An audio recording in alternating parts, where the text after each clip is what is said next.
Learning to trust your creativity, building a relationship up with something that can change you at the drop of a hat. When it doesn't show up, where's your mood? When you show up and keep showing up and keep showing up and you're not reaching the places that you believe that you should be at, who do you blame? The creativity. Wow. Unplugged, because we will always say yes to creativity, totally uncut, because we all make mistakes. So turn it into a tool. This is Arroe Unplugged. Whew, it has been a morning, one that I could not have predicted or even written about. When your eyes pop open at 4:10 in the morning and something just doesn't feel right. A light was on in the other room. Have you been in a situation like that? See, I'm a pattern person. When something is out of the normal, I instantly become alerted. I found my wife on the floor this morning. I mean, you've heard of these stories. You never think it's going to happen to you. There was no panic, no action. It's as if I have lived this before. But when? The situation was fully under control. The vital signs were taken, notes were written. I needed answers for future questions. So I alerted my sister just to make sure that she was part of the circle. And we were in constant communications. My wife says that she felt dizzy. Well, rather than taking a risk of falling and, injuring a hip or a leg or something like that, she just laid down. And I just happened to walk up on that scene. All things well documented, including her journey back to the sofa. We got to talk about this thing called dizziness. It isn't something that you should ignore. Who, what, where, why, when, and how deserves to be answered. And it starts with a writing instrument. You've got to take the guessing out of your reality. Hey, it's Arroe. This is The Daily Mess, a chronological walk through an everyday world. I am a daily writer, and it's stuff like this. This is what it's all about. Being unafraid of writing the truth, being transparent on a page, so that one day I can go back and say, this is what I wrote. This is what happened. Here's where we're growing.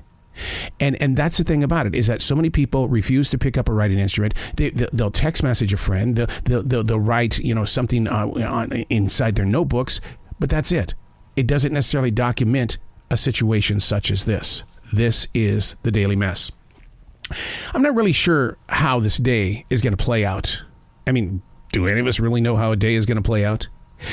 I had a really tough time yesterday, not in sync with the way things are playing at that essential job.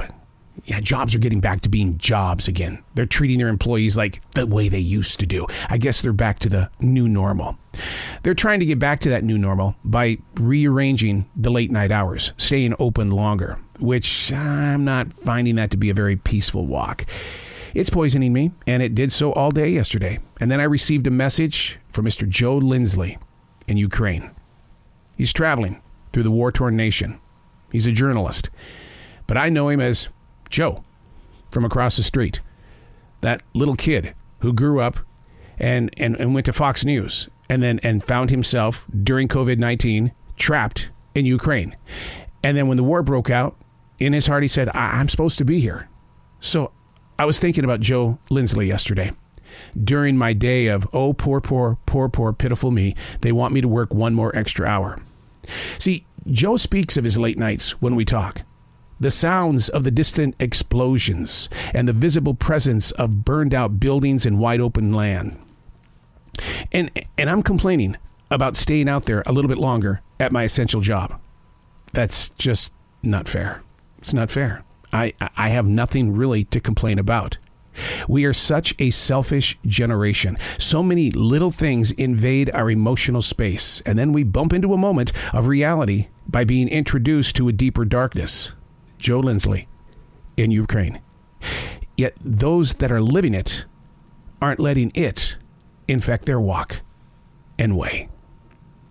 I do a podcast. It's called American Journalists in Ukraine, Joe Lindsley. I invite you to go listen to that, to hear his stories, because he's got his feet on the soils over there. I'm going to have another conversation with him because he's going toward Kiev today, and we're going to talk about what is happening in Kiev.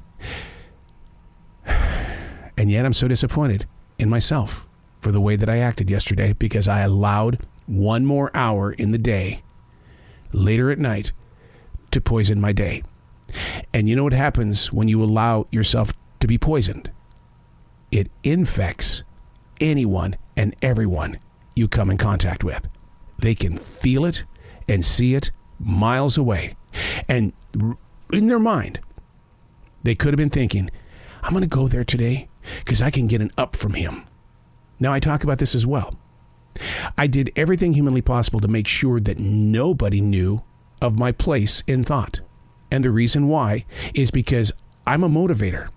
I move things in the way of growing with positive thinking. But when I don't have a day of positive thinking, there's nobody there to pull me from that hole.